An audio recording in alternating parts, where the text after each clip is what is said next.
और 272 सांसद और संविधान बदलने के लिए दो थर्ड यानी 400।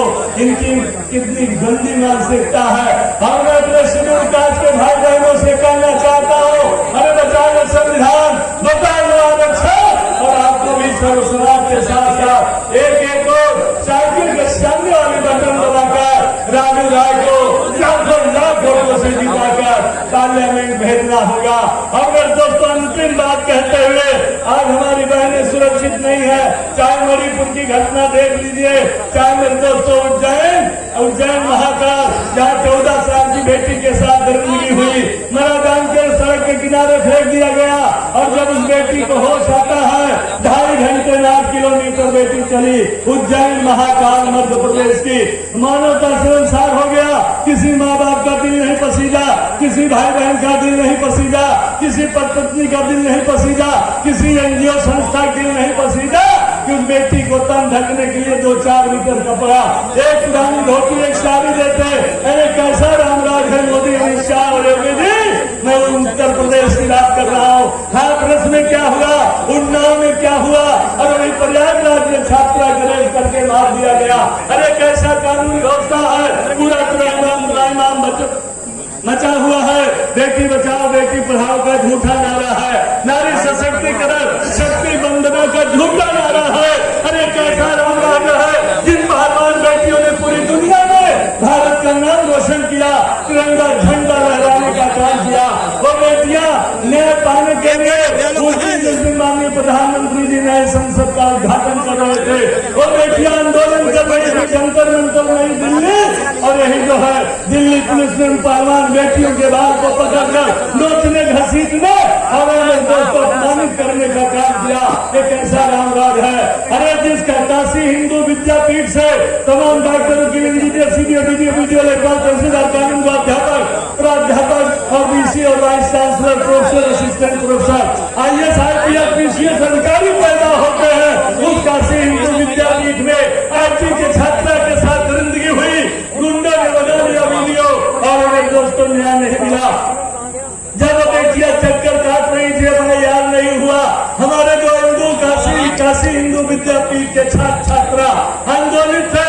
जब ये जो है सोशल मीडिया लिखना शुरू किया देश विदेश का, माननीय नरेंद्र मोदी के संसदीय सीट से, अरे उस बेटी को न्याय नहीं मिल रहा है, IT की छात्रा को न्याय नहीं मिल रहा है। बड़ी मुश्किल से अगर FIR दर्ज होती है तो 62 दिन बाद वो गुंडे पकड़े जाते हैं। अरे वो गुंडे कौन थे? आपके सर्व समाज के भाई बहनों को बताना चाहता हूँ। अरे कोई गुंडा प्रधानमंत्री को गुलदस्ता भेंट कर रहा है, कोई गुंडा JP नड्डा राष्ट्रीय अध्यक्ष भाजपा को भेंट कर रहा है, कोई गुंडा स्मृति ईरानी को गुलदस्ता भेंट कर रहा है। ये तीनों गुंडे भाजपा के थे, तो क्या इनसे आपको न्याय मिलने की कोई उम्मीद है? नहीं। आखिरी बात कहते हुए, हैसियत क्या है भारतीय जनता पार्टी में? हम बैकवर्ड दलित मुसलमान भाई को फूटी आंख से नहीं देखना चाहते। हमारे लोग कितने ऊंची कुर्सी पर पहुंच जाए, लेकिन वहाँ सम्मान नहीं है। देश की सबसे बड़ी कुर्सी कौन है? राष्ट्रपति की कुर्सी होती है। माननीय हमारे रामनाथ कोविंद जी जब जगन्नाथ मंदिर में पूजा करने गए थे राष्ट्रपति, तो उनको जो है प्रवेश नहीं मिला। एक ऐसा बेटी बचाओ बेटी पढ़ाओ का नारा है। जब वो बेटी दोस्तों कौन जो आज की राष्ट्रपति है श्रीमती द्रौपदी मुर्मू, जब वो पुष्कर मंदिर में पूजा करने गई तो उनको भी नहीं प्रवेश मिला। अरे कैसा भाई बेटी बचाओ बेटी पढ़ाओ का नारा अमित शाह मोदी जी है। अरे जो संसद की कस्टोडियन होती है, संविधान की कस्टोडियन होती है, उनसे जो है नए संसद का उद्घाटन न करा के श्रीमती द्रौपदी मुर्मू से उद्घाटन हमारे प्रधानमंत्री ने कर दिया। ये कैसा है मेरे दोस्तों? रामराज है। मेरे दोस्तों बाबा साहब दुनिया के 6वें विद्वान, एशिया महाद्वीप के पहले विद्वान और मेरे दोस्तों 36 डिग्री के धारक। आज बाबा साहब भी आजाद भारत में सुरक्षित नहीं है। कहीं मुली कहीं मुंडी कहीं आईने की खंडित की जाता है। अगर हम देश की धर्मार्थ प्लान पर टिप्पणी कर दें तो मेरे दोस्तों मुकदमा हो जाएगा, जेल चले जाएंगे। 2 साल की सजा हो गई, विधायक की चली गई। लेकिन मैं पूछना चाहता हूँ बीजेपी के शीर्ष नेताओं से, जब नई दिल्ली जंतर मंतर में पवित्र संविधान की प्रतियां जलाई जा रही थी, क्या उन गुंडों के साथ कोई कार्रवाई हुई?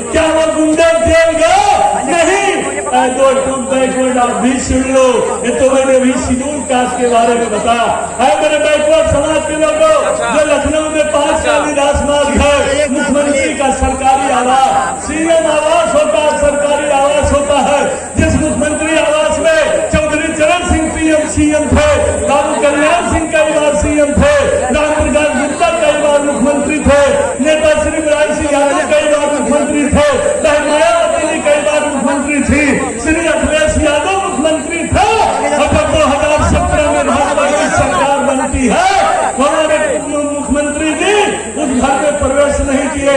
1 दर्जन प्रकांड विद्वान महंत की दाढ़ी हरिद्वार से मिलाकर पूजा किया गया, हवन हुआ, यज्ञ हुआ, गाय की दूध से धुला गया हुआ और गंगा जल छिड़क कर पवित्र किया गया। अगर जिस घर में बैकवर्ड दलित रहते हैं, जिस कुर्सी में धर्म के रहते हैं, बिना पवित्र किए आप उसमें जा नहीं सकते, प्रवेश नहीं कर सकते। बीजेपी वाले आप हमारी गली मोहल्ले वोट मांगने का अधिकार नहीं आपका, इनको गाँव में घुसने देगा। ताजा उदाहरण सुनकर अपने विचार को विराम देना चाहता हूँ। अरे तो हमारे महबूब नेता माननीय अखिलेश यादव जी कन्नौज से लोकसभा का चुनाव लड़ रहे थे। 13 मई को कन्नौज में चुनाव हुआ।